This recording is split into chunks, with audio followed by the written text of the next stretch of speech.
स्वागत है आप सबका डिस्कवर उत्तराखंड 24 चैनल पर। मैं हूं आपके साथ कैलाश राउत। उत्तराखंड की राजधानी देहरादून में मौजूद हूं मैं और मेरे ठीक सामने परोला क्षेत्र के विधायक हैं। आज सरबडियार विकास समिति का एक शिष्टमंडल मिला था परोला विधायक के ही नेतृत्व में और भाजपा के जो जिलाध्यक्ष हैं सत्येंद्र राणा जी वो भी मौजूद थे। सरुताल जो ट्रैक ऑफ द ईयर है मुख्यमंत्री की घोषणा में परोला क्षेत्र के विधायक ने अपने पत्र पर भी घोषित करवाया है। विधायक जी के पास ही आऊँगा कि क्या रहा आज का मुद्दा।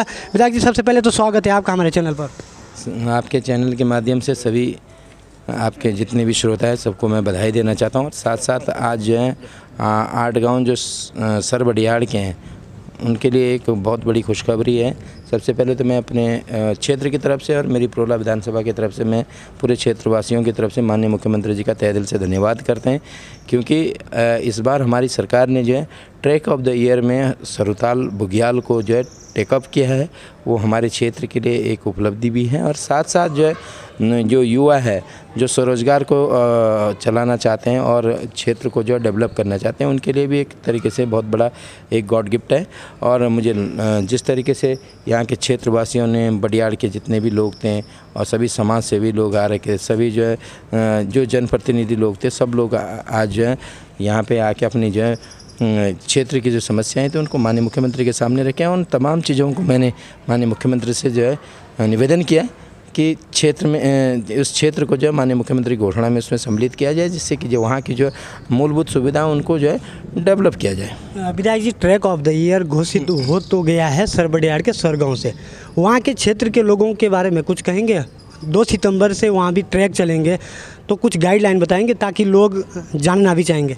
देखिए, मैं 2 सितंबर से ट्रैक की जो शुरुआत हो रही है, हमारे विभिन्न क्षेत्रों से लोग आएंगे और वहाँ उस क्षेत्र का दीदार करेंगे। बहुत ब्यूटीफुल प्लेस है और रमणीक प्लेस है। और हमारा जो जिला प्रशासन है, हमारे जो जिलाधिकारी जी के नेतृत्व में वहाँ पे जितने भी जो ट्रैक को डेवलप करने के लिए जो भी व्यवस्थाएँ होगी वो करेंगे। और मैं खुशी की बात कहना चाहूँगा, हमारे साथ में प्रवीण रांगन जी हैं जिन्होंने ट्रैकिंग को बहुत एक नए आयाम दिए हैं। आप एडवेंचर को अपने आप में एक जो है कोच भी है और इंस्ट्रक्टर है और ये भी इनका भी जो है सानिध्य मिलेगा। मुझे लगता है कि प्रवीण रांगन बेहतर ढंग से बता सकते हैं कि एडवेंचर क्या चीज़ है और ट्रैकिंग में क्या बेनिफिट है।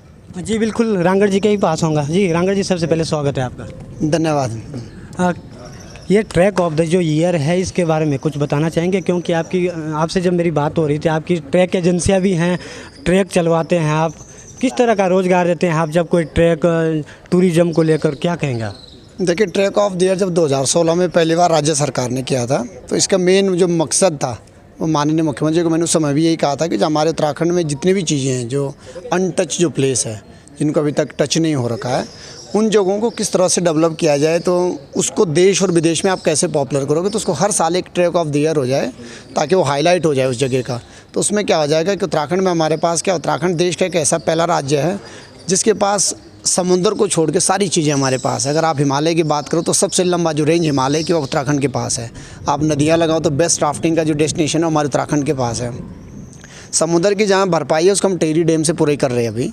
तो ट्रैक ऑफ द ईयर से क्या हो जाएगा, उस क्षेत्र में एक नया रोज़गार जो जनरेट होगा। और राज्य सरकार चाह भी वही रही कि पलायन को कैसा रोका जाए और उस क्षेत्र को कैसे डेवलप किया जाए। तो पर्यटन से यही एक है, आप लोग जहाँ पे जो लोकल है वहाँ पे उनको वही है कि ज़्यादा से ज़्यादा वो लोग उस क्षेत्र में जुड़े, क्योंकि मेन मकसद है कि उस क्षेत्र से जितने ज़्यादा वहाँ से लोग जुड़ेंगे उतना क्या होगा कि पर्यटन को बढ़ावा मिलेगा, दूसरा लोगों को रोज़गार मिलेगा, तीसरे में जो पलायन का जो सरकार का भी टारगेट है उस पर रोक लगेगी। ये ट्रैक जो एजेंसियाँ होती है, जैसे ट्रैक जो चलता है बुग्यालों में, अभी विधायक जी से बात हो रही थी, सरुताल जो ट्रैक है सरबडियार के सरगांव से ट्रैक ऑफ द ईयर घोषित हुआ है, तो आप कुछ गाइडलाइन बताएंगे ताकि जो वहाँ के जो दर्शक हैं वो भी जानना चाहेंगे ट्रैक एजेंसियों के बारे में।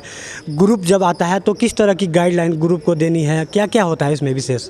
देखो, ट्रैक ऑफ द ईयर के लिए बेसिकली क्या होगा, इसमें टूरिज़्म डिपार्टमेंट इन्वॉल्व है तो पूरे साल तक आपको गवर्नमेंट से टच पे रहना पड़ेगा। एजेंसियों को वहाँ पे कि एजेंसियों को बेसिक चीज़ें कैसे प्रोवाइड कर सकता है वहाँ के। अब एजेंसियां अगर जाते हैं वहाँ पे तो उनको होम स्टे में कितने लोग मिलते हैं वहाँ, या टेंट कॉलोनी अगर बनाएंगे तो अगर आपको नॉलेज के लिए तो बुग्यालों में टेंट भी अलाउड नहीं है, क्योंकि आप नाइट में स्टे नहीं कर सकते, जो हाईकोर्ट का आदेश है। तो आप उसमें इस तरह के किस तरह से उसको कर सकते हैं जिससे कि आपको, जिसको बोलते हैं इको पर्यटन, जिसको बोलते हैं इको टूरिज़्म, जिसको बोलते हैं कि किसी भी जनजीवन को या जंगली जो चीज़ें वहाँ उनको नुकसान ना हो, बट उसके साथ साथ आप वहाँ पे रोज़गार को भी जनरेट करें। तो गवर्नमेंट का तो फोकस इसी पे है। तो ज़्यादा से ज़्यादा उस एरिया में मैं तभी आया भी नहीं हूँ, पर ज़्यादा से ज़्यादा होम स्टे ज़्यादा हो, और गवर्नमेंट को मेन फोकस गवर्नमेंट को ये करना चाहिए कि उस एरिया से लोगों को कोर्स ज़्यादा करवाया जाए। कोर्स अगर ज़्यादा कराए जाएंगे, जैसे बर्ड वॉचिंग के कोर्स कराया जाए, ट्रैकिंग के कोर्स किया जाए, माउंटेनियरिंग के कोर्स कराया जाए, विंटर में अगर उसमें उस एरिया में कितनी बर्फ़ गिरती है उस हिसाब से अगर स्कीइंग के लिए उसको डेवलप किया जाए तो एक बहुत अच्छी पहल हो जाएगी।